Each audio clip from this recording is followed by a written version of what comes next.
Hello and welcome to this FMB members webinar about the Building Safety Act. My name's Hayley, I'm Director of Membership Services at the FMB and I'm delighted to be hosting this webinar for you today. Thank you so much for joining us this afternoon. I hope you're all well.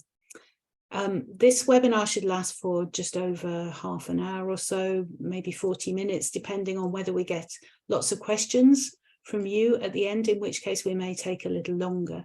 If you have any questions as we go through the session, if you hover your mouse over the bottom of the screen, you should see where the Q&A box is. Just type your questions in there and we'll deal with those towards the end of the session. And there's no such thing as a daft question. We bring in a range of expert speakers to inform us on different topics. So it's your opportunity to ask any questions that you might have. And don't worry about typos. We can usually interpret what you mean as well from that. So today we're hearing about the Building Safety Act, which was introduced in response to the Grenfell Tower tragedy and the Hackett report on building regulations and fire safety that came after that.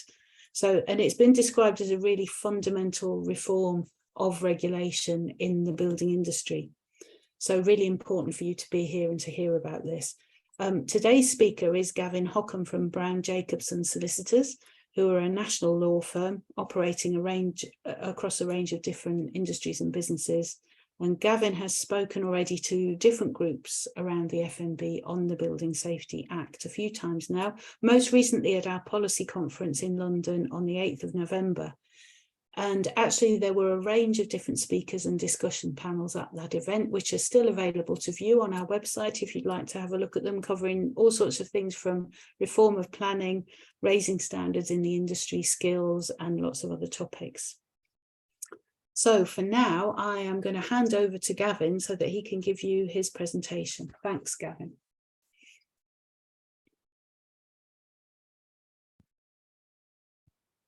Okay. Thank you, Hayley, and good afternoon, everyone, and thanks for joining.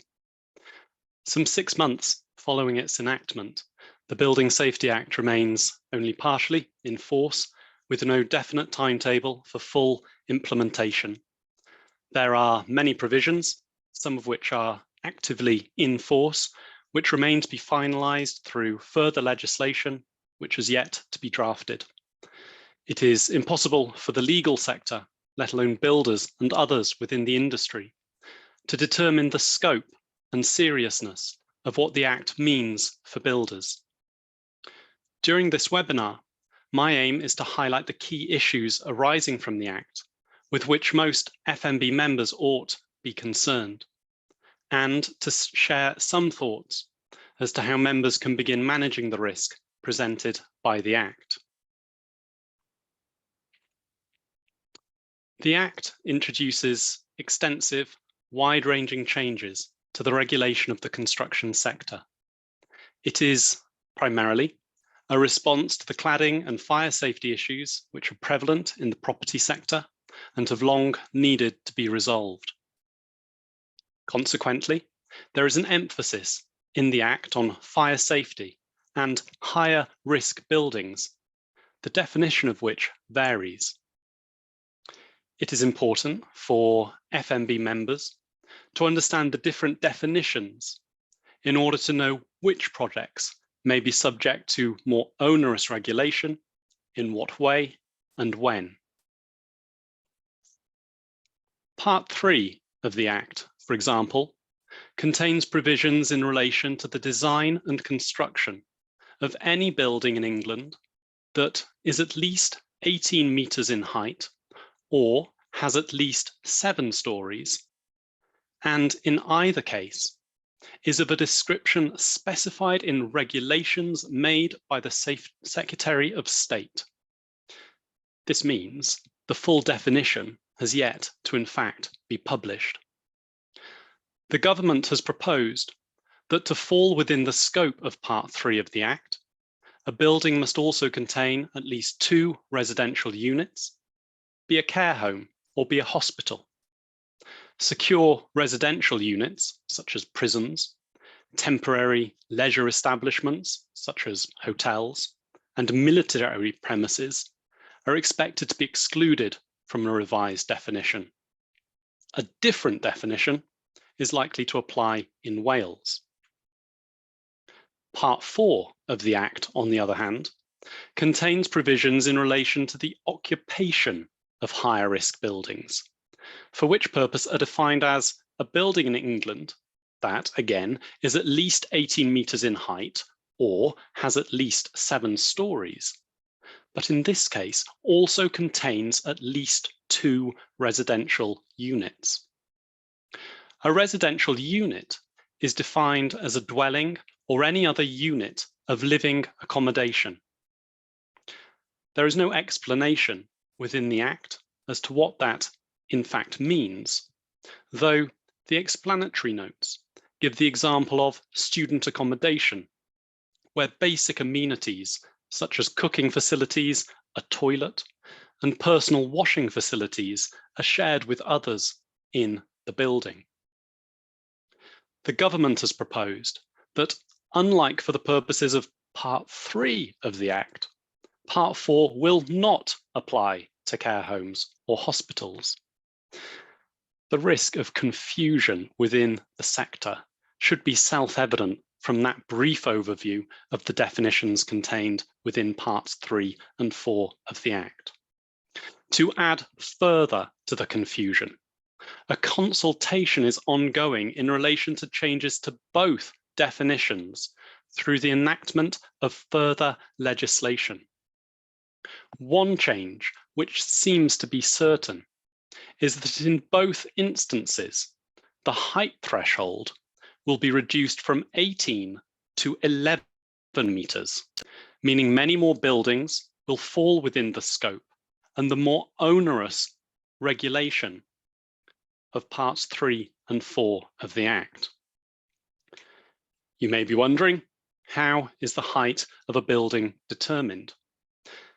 This is also under consultation, with the most recent proposal being that the height of a building is to be measured from ground level to the top floor surface of the top story of the building, ignoring any story which is a rooftop machinery or plant area, or consists exclusively of machinery or plant rooms. This too remains subject to change. It may be that many FMB members are not involved in the design and construction of higher risk buildings, whether 11 or 18 metres in height. As I said a moment ago, it is nevertheless important for members to ensure familiarity with the definitions under the Act so as to know which projects may be subject to more stringent regulation, in what way, and when. The consequences of non-compliance for companies, directors, and sole traders may be serious. This emphasis in the Act and media on fire safety and higher risk buildings has led to a common misconception that the Act will only impact on those involved in the design, construction, and ownership of higher risk buildings, or the carrying out of cladding works. This, however, is wrong. In fact, the Act impacts anyone who has employed, is employing, or may employ others to carry out building works to commercial or residential property, be that new build, redevelopment, or refurbishment. Building contractors and tradespeople, whether sole traders, SMEs, or PLCs, and irrespective of the scale of the works being carried out. Construction professionals, including architects and surveyors, construction product manufacturers and suppliers, as well as the owners and occupiers of higher risk buildings. This means if you're in any way involved in the construction sector, whether as a builder, tradesperson, construction professional, developer, or insurer, you need to understand how the Act affects you now and how it may affect you in future. For the purposes of this webinar, I've selected those parts of the Act for discussion which apply and will apply to FMB members regardless of the height of the buildings to which works are being carried out. The Act has introduced the Building Safety Regulator, a division of HSE being brought into operation over the next 12 months, which will oversee the safety and performance of all buildings. This will include assisting and encouraging competence throughout the construction sector by way of an industry competence committee and the formalising and regulation of the building control profession. The regulator will act on a fee-paid basis as the building control authority for work relating to higher risk buildings, whilst building control approvers, which we have formerly known as approved inspectors, will carry out the building control function in relation to all other property. The regulator, however, will have extensive enforcement powers to prosecute non-compliance with the building regulations in relation to the carrying out of work to any property, commercial or residential, regardless of height and irrespective of the nature of the works being carried out, be it new build, redevelopment, or refurbishment. There is now no time limit for the levying of fines for non-compliance, and the time limit for the giving of a notice to a property owner to alter or remove non-compliant work has been extended from 1 to 10 years. During the carrying out of works, the regulator can give notices requiring non-compliant work to be remedied by a certain date, and for all work on site to be stopped until the non-compliance is resolved.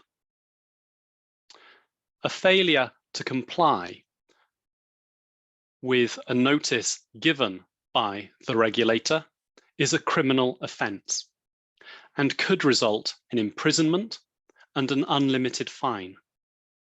In circumstances where the offence is committed by a company, LLP, partnership, or other unincorporated body, the Act allows the prosecution of directors, managers, partners, any similar officer, and any person purporting to act in any such capacity if the offence is committed with the consent or connivance of the individual, or is in any way attributable to neglect on the part of that individual.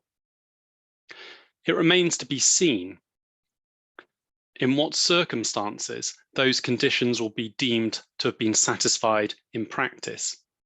However, these provisions do mean that those carrying out building works through a company or other entity will no longer be able to rely on the corporate structure as a shield to avoid penalty in the event of non-compliance with the notices given by the regulator following any contravention of the building regulations.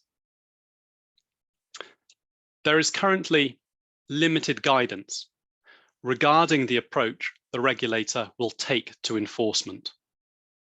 The intention seems to be that an enforcement policy statement will be published over the coming months, which will identify the regulator's objectives as including ensuring action is taken immediately to deal with serious risk, promoting and maintaining sustained compliance with the law, and ensuring that those who breach the law, including individuals who fail in their responsibilities, may be held to account.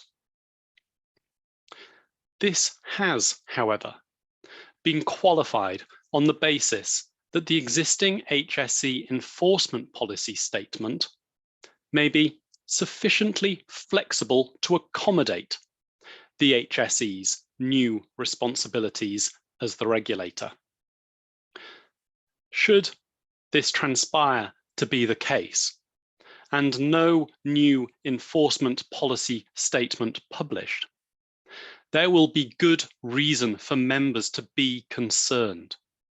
The HSE is well known for taking a proactive and robust approach to enforcement, and the need for members to ensure and evidence compliance with the building regulations during the carrying out of works will become more important than ever before. The risk of personal prosecution for these and other offences under the Act means members, whether sole traders or acting through building companies as directors and managers, need to exercise a greater personal oversight for the carrying out and management of works to ensure compliance with the building regulations and compliance with any notices which may be issued by the regulator from time to time. The Act includes provisions to bring Section 38 of the Building Act 1984 into force. It is not currently in force, and it is unclear when or if it will be brought into force. Section 38, however, will give private persons the right to claim damages from builders, construction professionals, and tradespeople where work to any building, whether commercial or domestic, and irrespective of the nature of the work, is non-compliant with the building regulations. Currently, a claim could be brought under a contract which includes an express or implied obligation for the work to be compliant with the building regs. The person instructing the work could claim under contract against the builder that has been employed, whilst the builder could in turn claim against any subcontractor, and so on down the contractual chain. Unlike a contractual claim, however, Section 38 will apply to all works to which the building regulations apply, regardless of the contractual terms between the parties. If there is non-compliance with the building regulations, there will be a claim. It will be no defence to blame the specification of works, or to say that the work has been inspected and signed off. Furthermore, there does not need to be a contractual relationship between the claimant and the defendant, meaning the person instructing the work could, in principle, claim directly from a subcontractor or a sub-subcontractor, and so on. The contractual chain will be irrelevant. The current drafting of Section 38 does not limit the scope of the losses which can be claimed, and which could potentially extend beyond merely the cost of remedy. Most worryingly, perhaps, a claim will be able to be brought within 15 years of completion of the corresponding works. This will operate prospectively and so impact only on works commenced after the section comes into force. We expect it is a question of when, not if, Section 38 will be brought into force. This means, again, a greater need than ever for members to implement reliable systems for ensuring and evidencing compliance with the building regulations. The ease of obtaining photo and video records throughout the life cycle of the project means there is no excuse for not maintaining a catalogue of evidence. It may, after all, be required up to 15 years from completion. Previously, the Defective Premises Act 1972 was only relevant where work was carried out in the course of business in relation to the provision of a dwelling, which was limited to construction or conversion.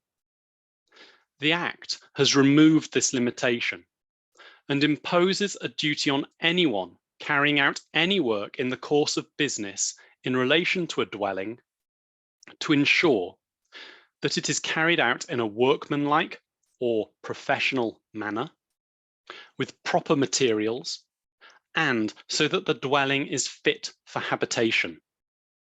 This means that extensions and refurbishments now fall within the scope of that duty under the DPA.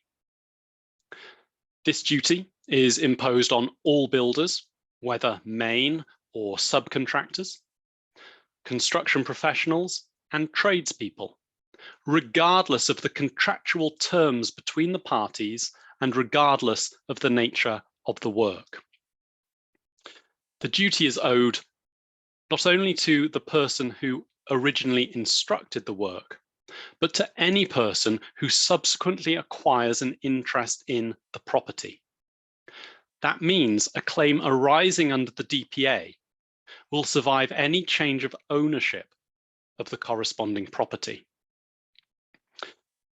Liability will only arise, however, if there is a breach of the duty and the corresponding dwelling becomes uninhabitable as a consequence of that breach. Examples from previous cases include where no DPC was installed, or where there were defects in the foundations which expose the property to the risk of collapse. A defect may be latent, i.e. hidden at the time of completion. Furthermore, a defence to a claim may be available if the builder or tradesperson who carried out the work did so in accordance with the instructions given by or on behalf of the employer. And to the extent the builder or tradesperson had a duty to warn the employer of any defects in the instructions, that the builder or tradesperson gave warning. The term instructions is broad and is likely to include, for example, the detail, drawings, and specification for the works, as well as architects or contract administrators' instructions issued from time to time. A builder or tradesperson may, therefore, be able to avoid liability under the DPA for works which cause a dwelling to not be fit for habitation if the works were carried out in accordance with the corresponding contract design, drawings, and specification. That defence, however, will not be available if the builder or tradesperson accepts design responsibility under the building contract. And members should properly review the risk presented by taking responsibility for existing design and the design produced by others under a D&B contract, for example. One common solution is to require a novation or warranty from the design team to enable the member to pursue a claim in the event of any issues arising in relation to the design, drawings, and specification. That, though, will not absolve the member of liability under the DPA, but it would potentially provide a right for a contribution in relation to any liability. The nature and scope of the losses which can be claimed is not limited by the current drafting of the DPA and will not necessarily be limited to the cost of remedy. A claim under the new provision can only be brought if the breach of duty occurred post April 2022. The timescale for bringing a claim is 15 years.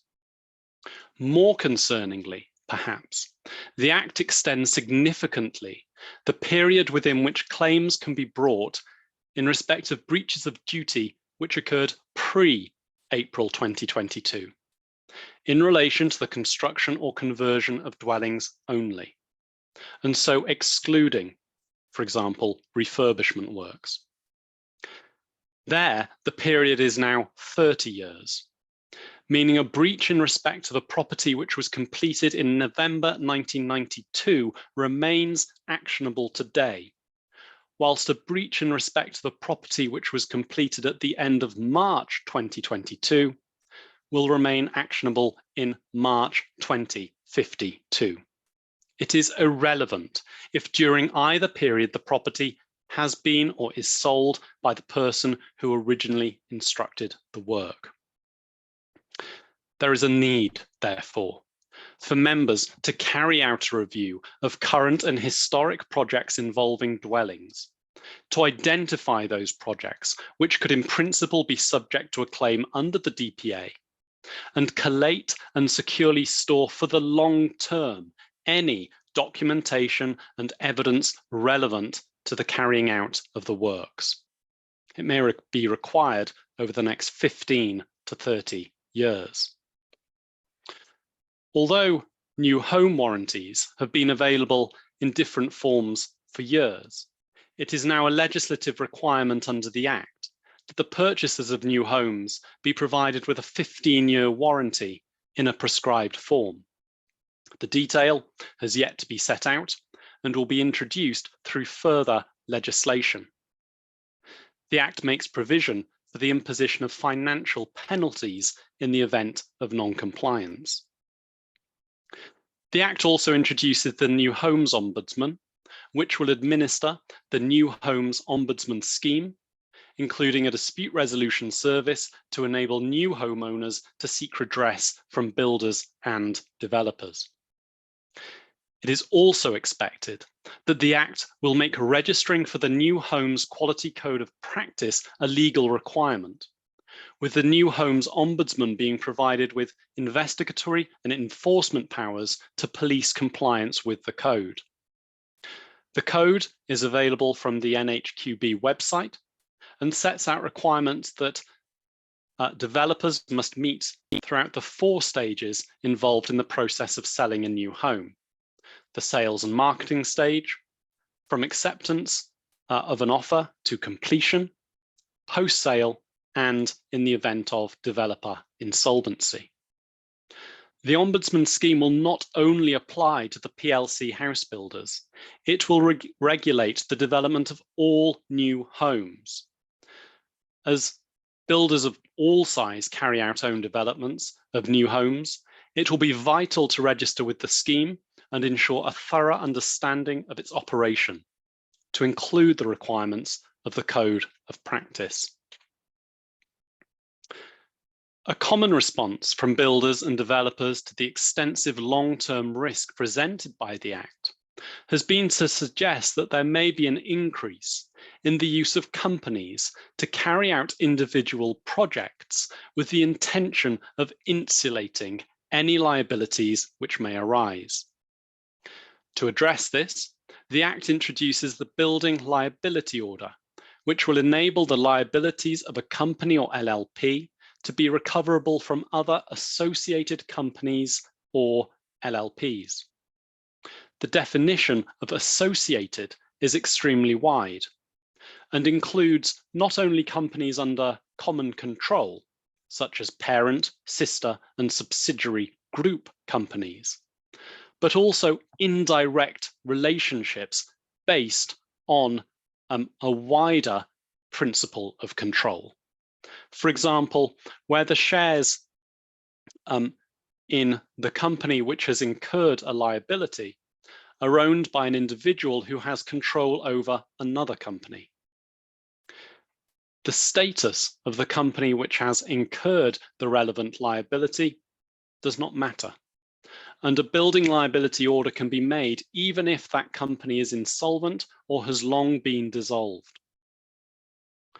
The scope of the building liability order is, however, limited. It can only be sought in relation to liabilities arising under Section 38 of the Building Act 1984, which is not yet in force, or liabilities arising under the Defective Premises Act 1972, which, as I explained earlier, requires a breach of duty that renders a dwelling uninhabitable, or liabilities arising from a building safety risk, which is defined as a risk to the safety of people in or about a building arising from the spread of fire or structural failure. There is no further guidance as to what that means.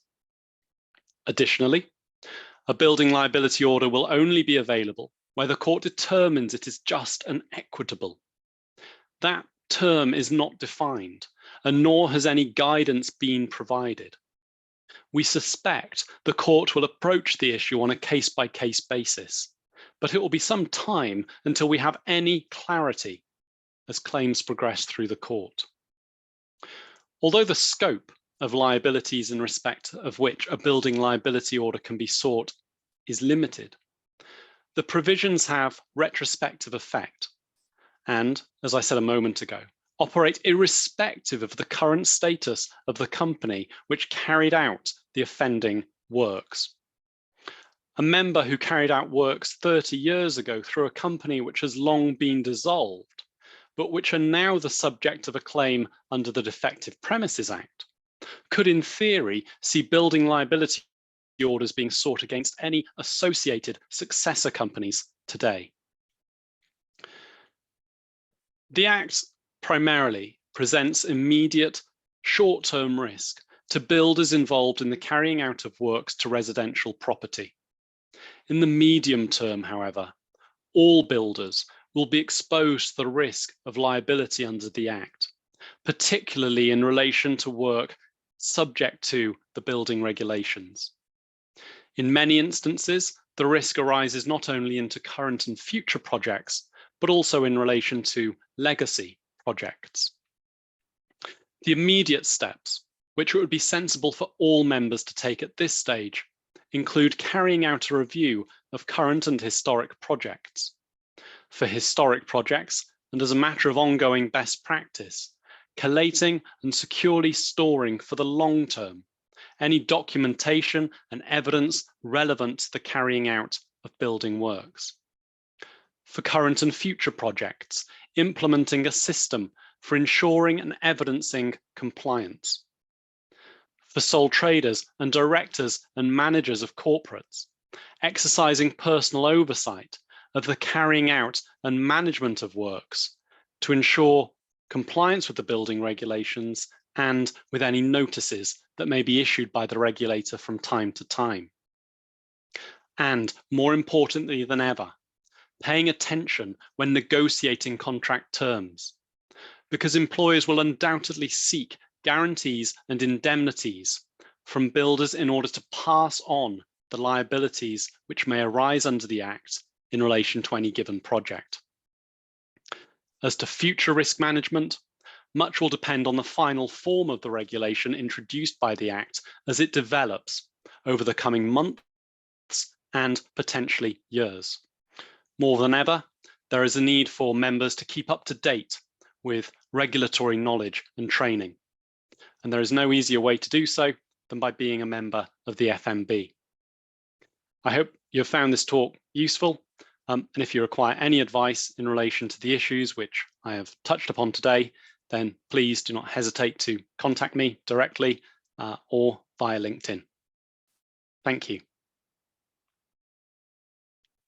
Okay, thanks, Gavin. You covered quite a lot of ground there. There's a lot to take in, isn't there? We've got one or two questions, and I have a question for you of my own, which, despite having said earlier that there was no such thing as a stupid question, this might be a stupid question. But anyway, I'm going to ask it.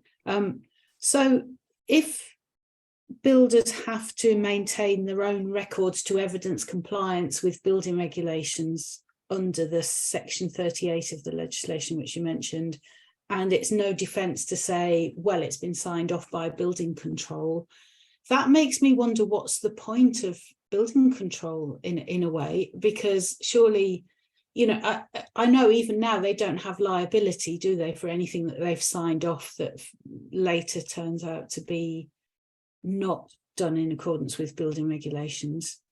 But it almost sounds like builders need to discount whatever their building control approved inspector, or whether it's LABC or whoever's doing their building control, that's not enough of a safeguard to say that it's compliant. I think that's right, Hayley, yes. As unfortunate as that may be from a commercial perspective, ultimately members need to take responsibility for mitigating risk themselves. And yes, you're right, cannot rely on building control approvers, as they will now be known, to essentially get it right the first time. Okay, so I'm imagining, I mean, we offer members at the moment, we have some software that helps them produce risk assessments and method statements, and has various templates for typical building projects that they can use. I would imagine that there'll be software developers out there now developing something similar for building regulation compliance as well. Yeah, indeed. So this is an area where, again, I'm looking to collaborate with some contacts in the technology sector to look at what ought that software look like, because what we haven't discussed for the purposes of today are the requirements that are being brought in relation to higher risk buildings. And there are now extensive new, or there will be extensive new requirements insofar as building information modeling is concerned, and the maintenance of documentation information during the life cycle of those projects. That is an element of the regulation that the technology sector does seem to be reacting to. And I expect that those involved in the construction of higher risk buildings will have a range of products available, probably in the not too distant future, to cope with those. But you're right, there is a need for probably a slimmed down version of the equivalent software to aid SME builders, such as FMB members, to properly create the document stores, the electronic repositories of the evidence generated during the carrying out of any project. Okay, thank you for that, Gavin. And there's another question in the Q&A box here. If a building liability order is made against more than one company, how could it be shared and apportioned out between the different companies? 2 points. The first is that if a building liability is made, it will be made by the High Court, and it will specify the companies or LLPs to which it relates. So it is only the named companies or LLPs which will be subject to that order, and not any other entities that may exist within the same group structure. And the second point is that as between those named entities, the liability is joint and several, which means that the party with the benefit of enforcing the order can do so in whatever shares they may wish to do so. They could recover 100% of the liability from one of the named entities, or they may seek payment of a proportion from one entity and the balance from another. It is entirely within the gift of the party with the benefit of that order to decide how best to enforce it. And as you would expect, that means that the wealthiest of the entities named on that order will be the target for enforcement. Okay. Just one last question from me was around, you talked about the prosecution of individuals, directors, managers, other people within a business when an offence has been committed. how does that differ from the corporate manslaughter legislation that already exists? Does corporate manslaughter only apply to people who are directors? Is that maybe part of the difference? Yes, corporate manslaughter outside of the scope of my expertise, but contained within quite a narrow range of offences, as the name of the legislation suggests, and fairly infrequently used. The big difference here, I think, is that under the Building Safety Act, you've got a wider range of potential persons who could be prosecuted. It is not limited to only statutory officers of a company or an LLP, but it also includes anybody who's essentially holding themselves out or purporting to act in that capacity. It includes reference to managers, so non-statutory persons within the hierarchy of the company or LLP, and also general partnerships, so non-incorporated partnerships at will. So there's that, but also then the fact that, remember the context, this is not something as serious as manslaughter under the under that act, but this is to do with simple non-compliance with the notices issued by the building safety regulator. That could be, for example, that there has been a failure to comply with some element of the building regs. As a consequence, the regulator has given a notice requiring the works to be removed and reinstated.